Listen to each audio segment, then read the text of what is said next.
Hello and welcome to another episode of the Ask Avi Arya show. Today we're going to talk about a lot of stuff. I'm a little low on energy today because of various reasons, but I like to lift up my energy by reading a lot of stuff which is going on various blogs and now on YouTube and Vine.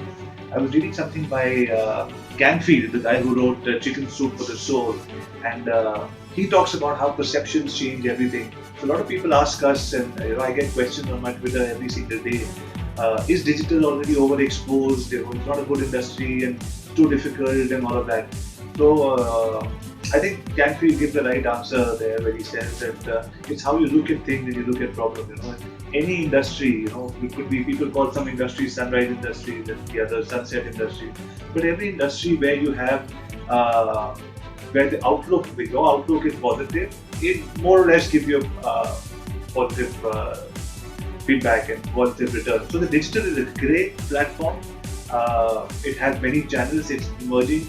If you are somebody who is, you see yourself. Most people don't know their own self, but here are a few points. If you think that you're a go-getter, if you think that you can be on a treadmill and never want to get off, choose digital, because this is a great industry, but it's evolving so bloody fast that you need to be on top of the ball every single day. So if you're ready to be on top of this knowledge-based industry, then you can have a lot of careers. You can be a consultant, you can be an execution agency, you can go into different branches, you can go into social media, you can go into reputation management, you can go into web design, you can become a coder or a developer. You can do, say, search engine optimization. You can say I'm a brand manager online, and then you can further break this down. You can say that I will do only weddings. I'm a social media guy who helps in creating traffic, for weddings, and put the whole wedding ecosystem together. Or that like we do for hospitality clients. So you can say that I do it for film stars and personas.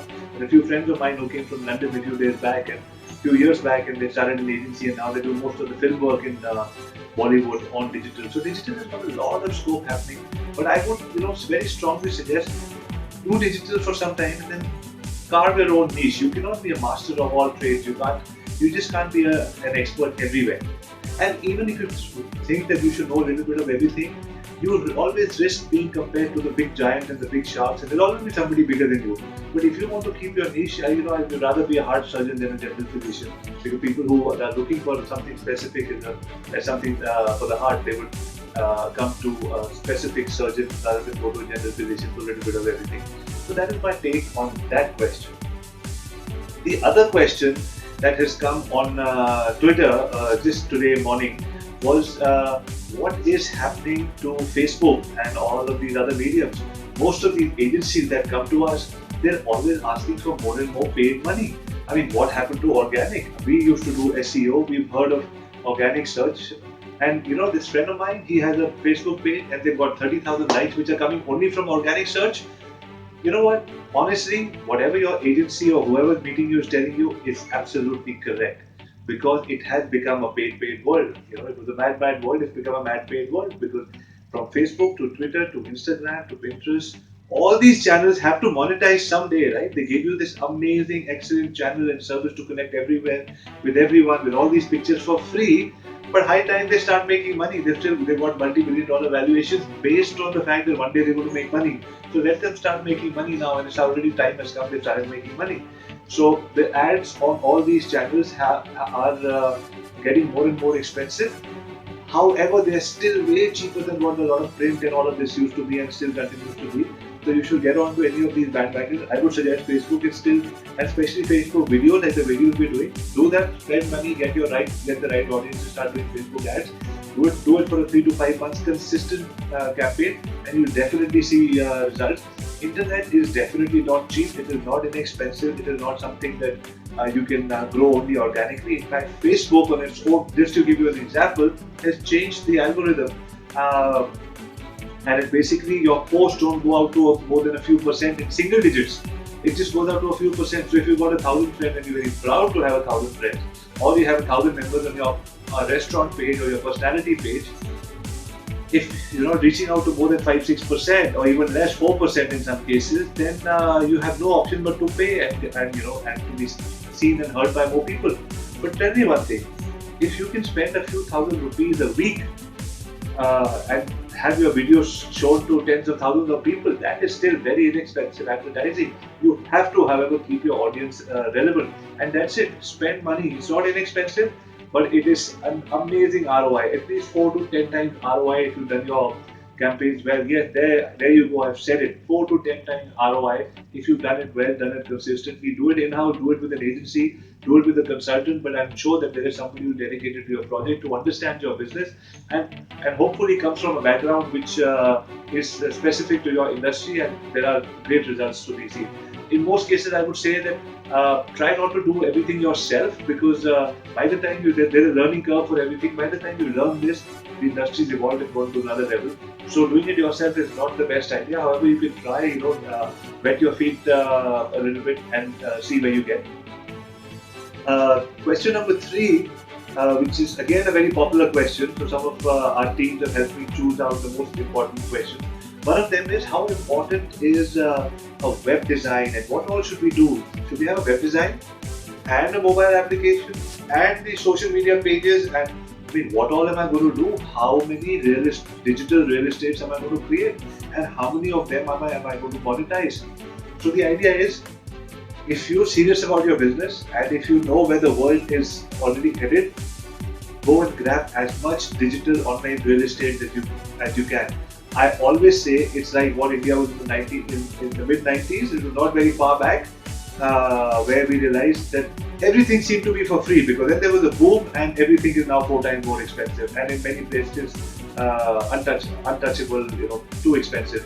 So that is where I see the digital landscape. If you're an investor in your own business or in the digital business, invest in the right platform and make your presence felt there. Yes, you do not own Facebook, but you own the Facebook page. If you have 200,000-300,000 people there and you have the right audience, that you have 200-300 captive people where you're giving content to, you can monetize those platforms. You can monetize YouTube, you can monetize Vine, you can monetize any of these channels. First, you have to have a relevant database, and yes, your website is equally important.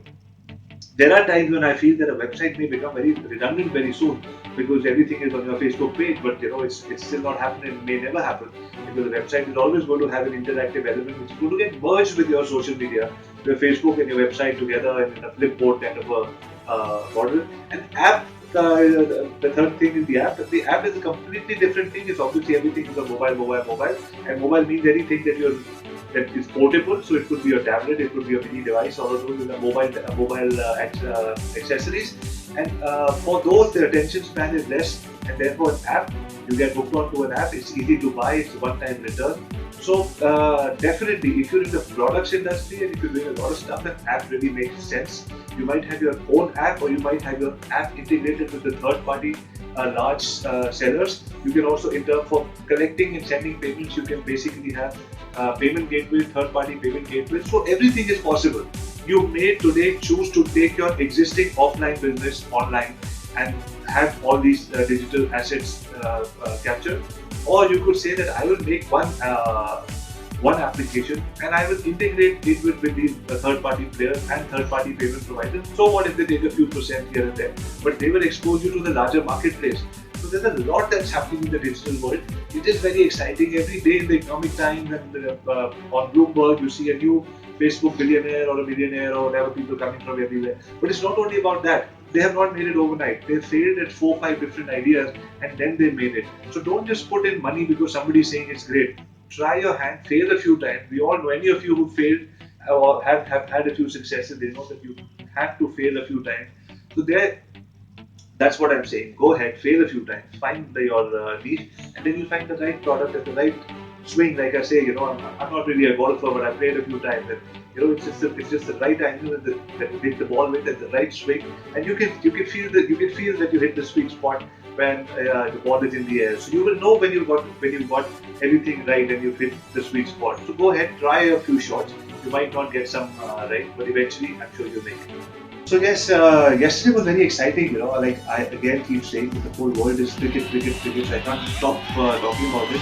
I'm not a cricket fan, but I'm a Yuvraj fan, because I think Yuvraj Singh is awesome. I really wish everybody learns from him. The guy, I cannot imagine the feeling of hitting 6 sixes in one over, and the whole world being in awe of you. and then the same person has to struggle with a life-threatening disease. So from all these kind of, from that high to this low, and then again back to cricket. And yesterday, Delhi won. Yeah, I guess. Yeah, Yuvraj was great at Delhi, 55 runs, and I guess Sehwag is doing well. He has his own lows, but then he's come up good. He's performed well in two of the matches. We had expectations from UV, so he came up yesterday, yes, and yes, Delhi Daredevils did their Punjab 11 and they did win it. It was an exciting match at Delhi.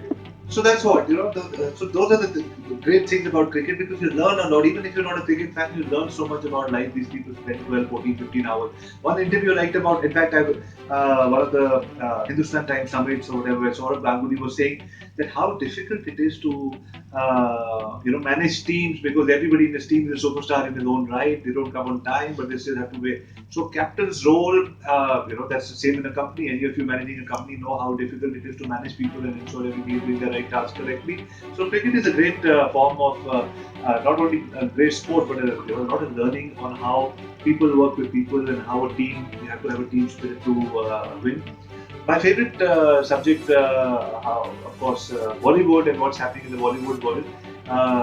Vidhu Vinod Chopra is coming up with the Broken Horses. It's an American debut from an Indian director.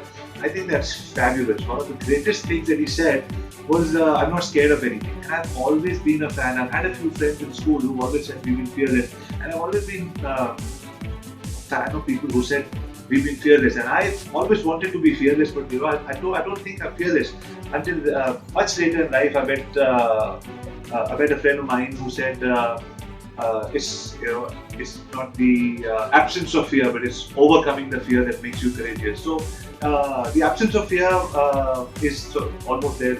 It's not there in anybody. So, but these guys are fearless, and so is Vidhu Chopra. I really respect and give a lot of credit to these people who say that we're not scared. And one of the anecdotes that he gave, he said that one of the things that he does to be fearless as a director and the person in his life, he says, I mean, it sounds a little silly, but it makes a lot of sense if you look at it very deep enough.